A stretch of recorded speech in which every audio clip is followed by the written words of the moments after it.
Death on screen has been, well, watching deaths in film, but more specifically this semester we've taken a closer look at the meaning of life and how it impacts characters on the screen. The film Harold and Maude, directed by Hal Ashby, shows the blossoming love and friendship between two unlikely companions, Harold and Maude, and how their views of life and death change throughout the film. Through the film's use of the camera, repetition, and music, Harold and Maude is able to portray rebirth and the meaning of life. The use of the camera angles in the beginning of the film show emotionless shots of Harold. There is also the use of many widescreen shots with great depth of field. The sense of a widescreen confuses the viewer of where to look, indicating a lack of direction and sense of confusion that Harold is feeling, and portrays the type of world that Harold lives in. Well, thank you. I think we're going to be great friends, don't you? As the film progresses, the camera switches to close-up shots, indicating Harold building a friendship for the first time in his life. These shots help capture Harold's newfound joy.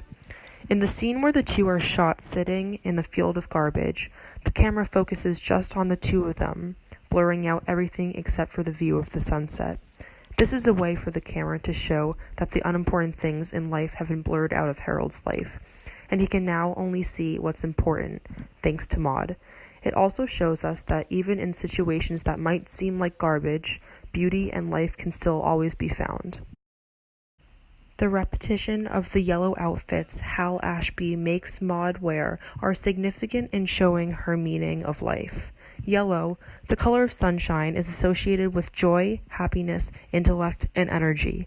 This is symbolic of her positive impact on Harold, showing him the joy and beauty in life. Similarly, the repeated shots of nature in the film are insightful onto Maude's life perspective. Maude makes comments about her love for sunflowers and the beautiful things she finds in nature.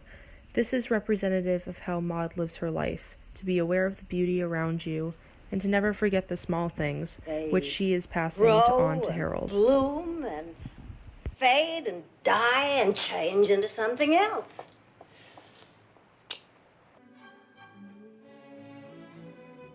Lastly, the film's addition of music at certain points indicate Harold's growing appreciation for life.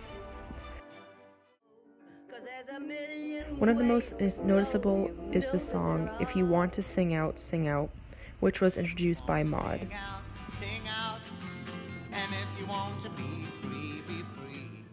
In the end, having been satisfied with the life she's lived, Maude takes a lethal dose of pills and passes away.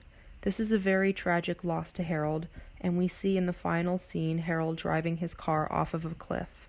However, Harold is still revealed to be at the top of the cliff, as if the film's way of showing that Harold is now on top of his depressed past life.